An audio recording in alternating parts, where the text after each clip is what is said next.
Curtis, what's good, man? You and your feelings about Daphne? Is she with gang them? Or is it that you sucking little Rod dick? However it go, I want you to fade, nigga. Fuck all that. Since it's entertainment, let me beat the shit out of you on TV or something. Don't duck that. I'm calling you out. What you want to do, Curtis? Curtis! The latest celebrity drama is making waves, and it's too juicy to miss. 50 Cent is back at it, throwing shade in his signature style. This time, his target is none other than reality TV star Stevie J, whom he's hilariously labeling as Diddy's boy toy. Yes, you read that right. The outspoken rapper, known for his endless feuds, is now stirring the pot with Stevie J and hip-hop mogul Diddy. So, what's the tea? According to 50 Cent, Stevie J is getting a little too close to Diddy, and he's not holding back on calling it out. The shade is real, the drama is thick, and the internet is buzzing with reactions. This story has quickly become the talk of the town, with fans and critics alike chiming in. So, grab your popcorn, sit tight, and stay tuned, because this celebrity showdown is just heating up.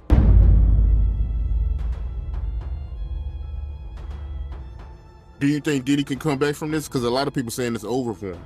Oh, it is over for him. Come back to where? To be in the entertainment business? Listen to me, man. And I don't want to bring this guy's story up because it's old. And I know he's trying to live past it, but I'm going to bring it up anyway. Ray Rice, his wife, spit in his face.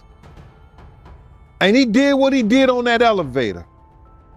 He ain't played one football game after that. Nowhere that I know of. He may have went overseas and played or something like that. I don't know that to be true. But he didn't play in the NFL, a hell of a running back. He ain't played not one down in the NFL after that. No endorsements. Nobody's going to have anything to do with old boy. And when they come out with this other stuff, he gonna come back to work. I wouldn't be surprised if he do the ultimate sin, his suicide. Because bruh, he's such a narcissistic that he couldn't stand not being somewhere and not being seen. His whole life, his whole career was about him being seen in the public. It was about him, taking everybody else's dreams and making them his. And now, him nor his kids would profit from anything from Bad Boy or Sean Puffy Combs again. His kids is gonna suffer behind this. Wow, man, that's crazy to hear, man. And you knowing Diddy, you think it's a good chance he might take his life? He was talking about taking his life at the City College thing. Yo, D. Ferg, ASAP Ferg's father, say, yo, man, we gotta watch him, man. This nigga talking about killing himself. I say, so let him. If you're that weak, I said, let him. And he said, Eugene, why you say that? I said, man, listen to me, man. He ain't no good to nobody if he talking about hurting himself. His life don't belong to him. His life belong to God. What he should be trying to do right now is work his way towards God now, for real, and not that devil he been worshiping. That those people got him believing, you understand, that's the true God. Because everything from what I know, since I've been around him, everything that's gone forward has been that of the devil. The drugs, the alcohol, the partying, everything has been of the devil. Before we dive into the juicy details, let's take a step back and unpack how this drama unfolded. First, let's talk about 50 Cent. He's no stranger to controversy. Known for his unfiltered attitude and ability to ignite chaos, this man is the undisputed king of beefs. Whether it's throwing shade or starting feuds, 50 doesn't just stir the pot, he flips the whole table. If you're in his sights, brace yourself for some loud and unapologetic commentary. Ow! Let's shift gears to Stevie J.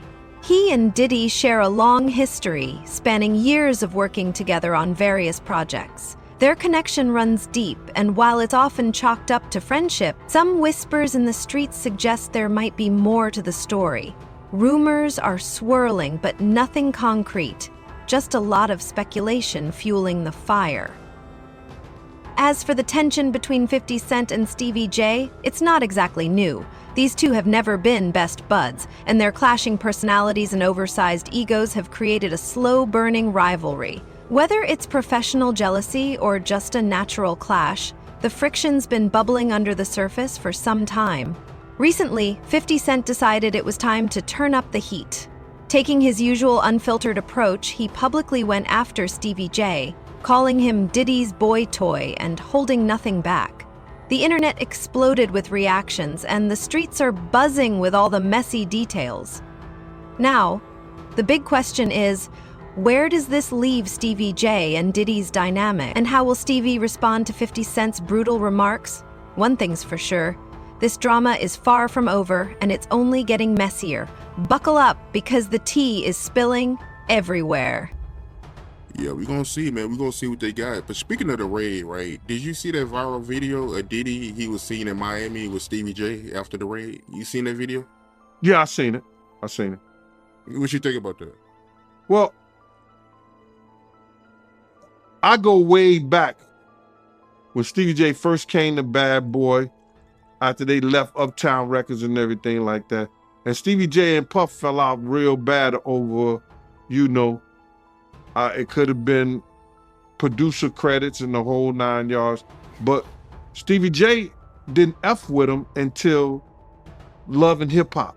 When Stevie J went to Love and Hip Hop and he became famous from that, Puff called him over there and they had a meeting. And I guess they rekindled their friendship. Because I used to bodyguard Stevie J. And, go to different clubs, I got pictures and everything. Stevie J didn't mess with Puff, until after that Love and Hip Hop thing went down, So now they back cool. What got me about the stuff like that them being back cool, that Stevie J went on TMZ and was speaking up on behalf of Diddy. Now, if anybody I want speaking up behalf of me, or I had anybody speaking up on my behalf, it wouldn't be Stevie J. You understand? I don't think that an individual of his caliber is capable or can be trusted in a way that I would like for him based on his actions on television and who he is as a person, what he has been shown as an individual, is a type of individual that I would have speaking on my behalf. Come on, we know he's a drug abuser. We know that he's been seen putting his hands on women in the wrong way. And I don't know, that shit is crumbling, man. You know what I'm saying? But you can always say this, man. And the infamous words of one of the world's greatest comedians, Richard Pryor, cocaine is a hell of a drug. Why you say that cocaine is a hell of a drug? Because LaRob said that they be doing the liquid cocaine in the bottles, in the Ciroc bottles. We know Stevie J been in countless rehabs back and forth. We know, we've heard of Puff being in rehabs, secretly going. Oh, I've got the tea. Here's the scoop. 50 Cent didn't just toss a little shade at Stevie J, he went full-on savage mode and blasted him for the world to see. It all kicked off when 50 took to Instagram, where he's no stranger to stirring the pot, and called out Stevie for getting a little too close to Diddy. In true 50 Cent fashion, he didn't hold back, labeling Stevie as Diddy's boy toy and airing out the relationship for everyone to dissect. So how did Stevie J and Diddy respond? Well, Stevie wasn't about to let it slide. He clapped back on social media, accusing 50 of being nothing more than a drama starter. The rehabs too. So, my man, when you get on those type of psychotropical, I think it's psychotropical drugs, man, and you start believing your own bullshit, and them two individuals together, man, you know they got to be crazy. Something got to be wrong with when he sit up there and he said that he want to challenge 50.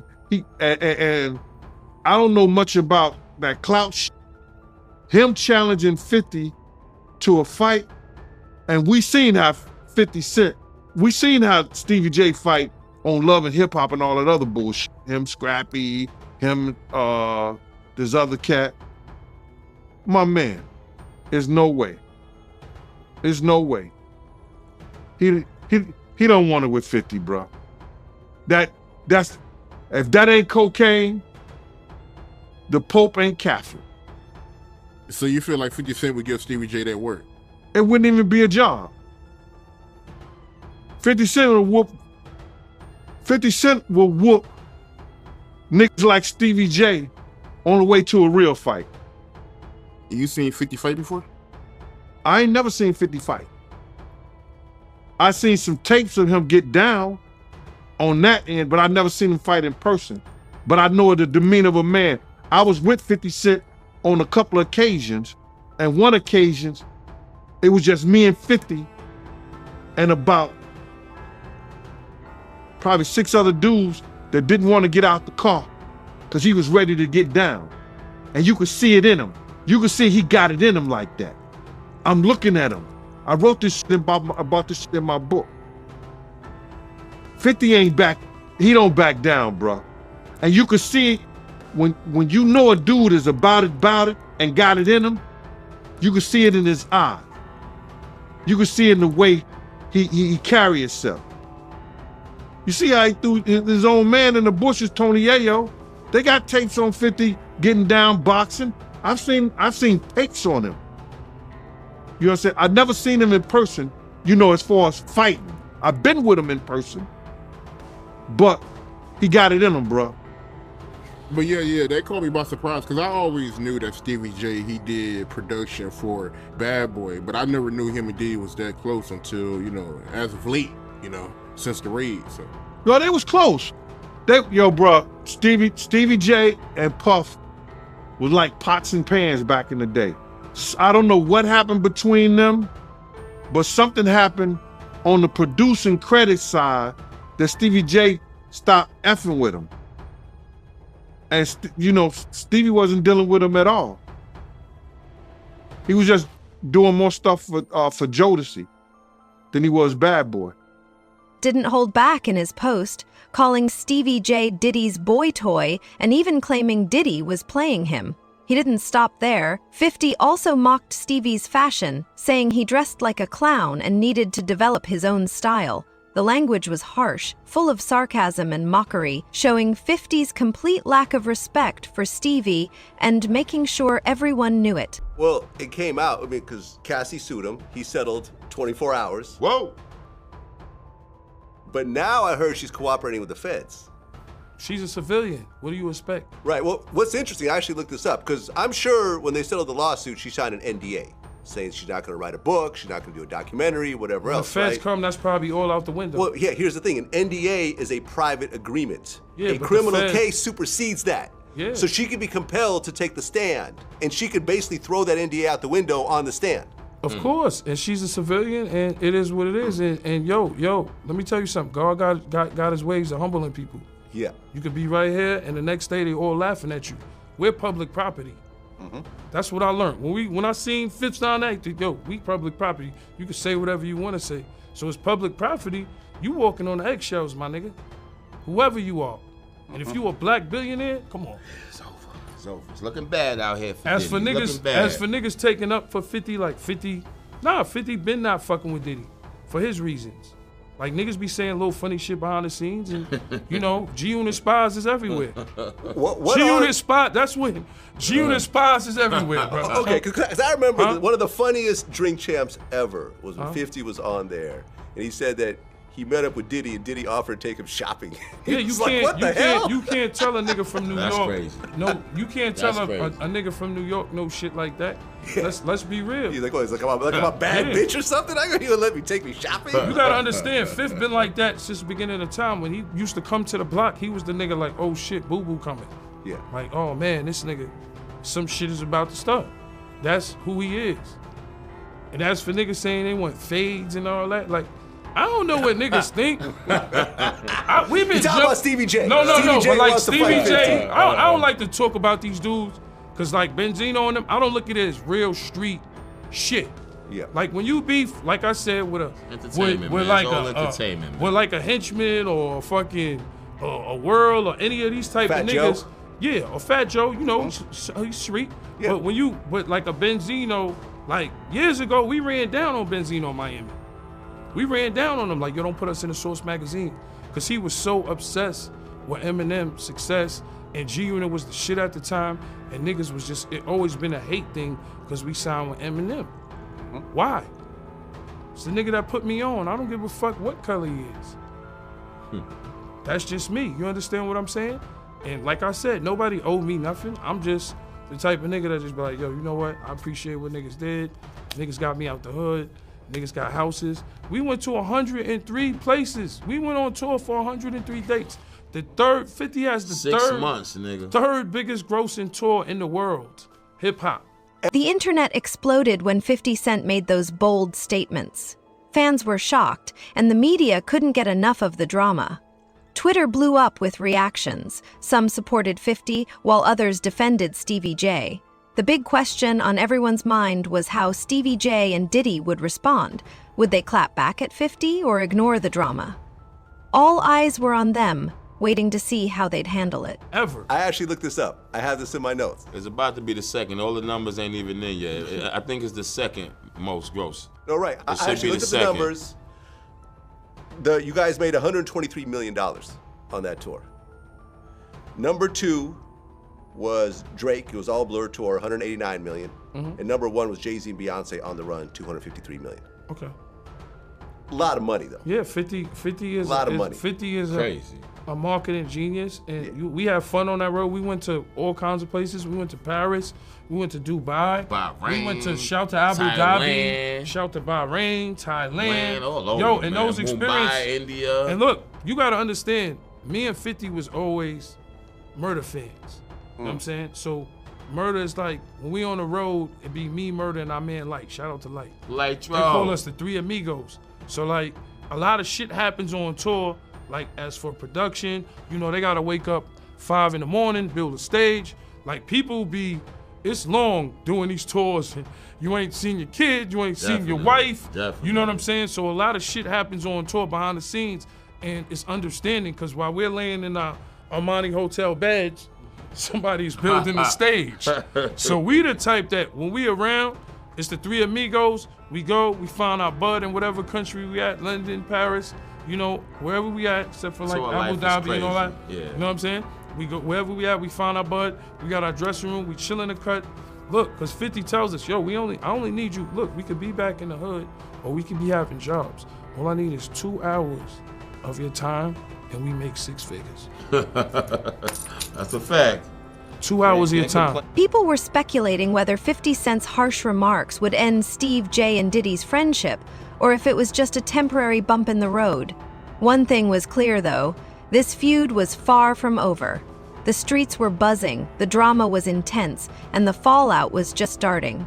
The big question was how Stevie J and Diddy would handle it. Would they confront it directly, or let their actions speak for themselves. Only time would tell, but one thing's for sure, this drama was only going to get juicier. And he's been leading not only himself, our people, into some kind of damnation through his actions. Yeah, I'm just in disbelief, man. I mean, to see his downfall. I mean, he's been on a long run, man. So, you know, to see this is crazy, man. I mean, how long has he been famous? Nah, so you gotta realize, he didn't get his fame until after he made that, you know, remember, you gotta remember this, Mighty. I said he made the atmosphere for Pac to die. He made the atmosphere for Big to die. He created the atmosphere, you understand, for Suge Knight to go to jail, because that's what came out of his mouth. So that didn't happen. His fame he didn't really come famous until after the death of Tupac and the Notorious Big, brother. So that's like 97. He went on that whole Bad Boy tour with the #1 song in the world, Missing You, where he stole the thing from Sting and the music from Source Money, the lyrics from Source Money. Didn't even want to pay that man his money. Waited all those years to pay that man his money. He was stealing people's dreams, man. He's the cause of a lot of people's death, and people ain't gonna see it the way I see it. But when you steal somebody's dreams, Black Rob probably could have changed his life. Probably could have changed the way he thought. Probably could have changed the way he was doing business if he wouldn't have stole G-Dep from him. If he would have treated Craig Mack in the correct way and not try to steal his music, use him in the way that he used Craig Mack to catapult the Notorious Big, Craig Mack's life could have been changed. If he would have never set up the atmosphere and had Big out there in California and bringing Big to that party, the Notorious Big life may still be here. If he wasn't trying to put the Bloods against the Crips, well, they was already against each other anyway, but use the Crips, maybe Tupac wouldn't have never had that altercation. But if ands, and buts were candies and nuts, like I always say, Christmas would be every day. And I understand that. But he set up the atmosphere for a lot of people. Wolf set up the atmosphere between him and BMF. Come on, man. They say one day you gotta pay the piper. That's why he getting that smoke. Sauce Money, you brought his name up. He had an issue with Diddy? Are buzzing after 50 Cent called out Stevie J. Now everyone's wondering how this drama will unfold and what it means for Stevie J and Diddy's relationship. Is it the end for them or just a bump in the road? The tension is real and all eyes are on them to see what happens next. Everybody knew that Puff took Tupac blueprint and changed Biggs and Bad Boy in image. I Get Around, talked about how fly you was, how many girls you mess with, how many cars you drive, how much money you got, what you willing to do. He took his image. Pac was the first one on the scene wearing Versace shirts. He went and got the same Versace shirts Pac had. Which, all right, some dudes would do that. You would never catch me wearing something else, something that somebody else got. He was knocking down all the women that he thought Pac was knocking down. And what I mean is having sex with them. Why would you want to have sex with women you know for sure a dude that was once cool with you was dealing with? That's that image. Because you got to realize, bruh, Puff and Pac was cool at one time. We know this. Mopreem said that they was going to sign the Bad Boy. So if he's going to sign to Bad Boy, it was because of Corey and them. I put that picture on the internet. I put the picture on my channel of Corey Jones. Is Corey Jones, Corey Jacobs? I think Corey Jacobs and Pac right next to each other. Those was the real bad boys of Bad Boy. You understand? Those are the ones who got the 16 to life sentence. That Pac was gonna go and be with them first. But then Mopreem said when it became just Big and Puff, because Corey and them went to jail, he changed his direction. But nobody know why Pac and Puff fell out like they did. You understand what I'm saying? Nobody know why. But Puff had an obsession with him for whatever reason it was, because he started wanting to act. He started wanting to rap. He had an obsession so bad. We haven't heard a word from Stevie J or Diddy. They've been quiet, and now people are wondering what's really going on. Some think they're just staying out of the spotlight, while others believe there's tension behind the scenes. But this isn't just about their personal lives. It could impact their careers too. Both Stevie J and Diddy are huge figures in the music industry, and if this feud keeps escalating, it could affect their business. Their loyal fans are watching closely, and any damage to their public image or ability to make moves in the industry could be a big setback. The stakes are high, and this drama is far from over. Celebrity feuds go. 1 minute they're fighting, the next minute they're best friends again. It's hard to predict how this one will end, but for sure, everyone's watching Steve J and Diddy closely now. Whether they make up or let the drama keep going, the eyes are on them, and this isn't over yet. That at his Grammy Award winning speech, he used the same speech that Pac used. That shit is crazy. So when I say I'm obsessed with talking about Puff and telling y'all the truth,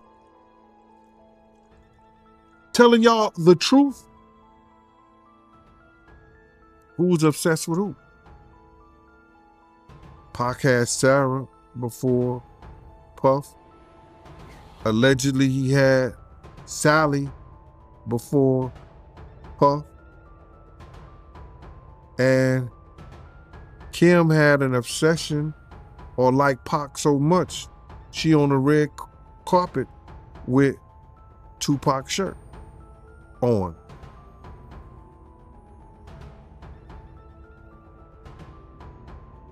Who's obsessed with who? So you believe Diddy, he only got with Sarah Chapman because Pac, he had her at one point. And it was a bet in the office. Sarah was messing with an NBA basketball player. Puff bet all the niggas didn't believe that he could get it within 2 weeks. $100. So she actually was a $100 bet that he got. And who was the NBA player? I think it was Gary Payton, allegedly. That's what he said. Somebody said, she messed with Gary Payton? I bet you I get it. I bet you I have it within 2 weeks. Me and him and Sarah went to this party in Chicago that he was hosting with the Streets Entertainment. And we went to this store called Cranberry and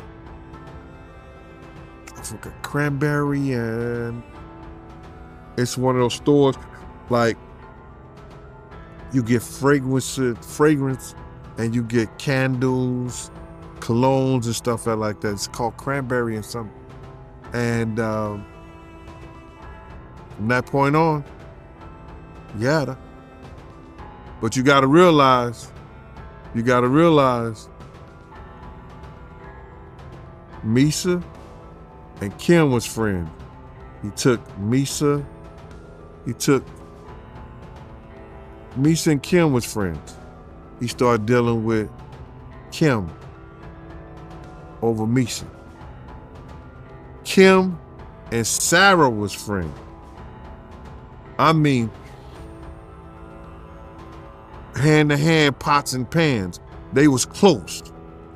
They all used to, Sarah, Kim, and this other girl, I think she was from Atlanta. What's her name?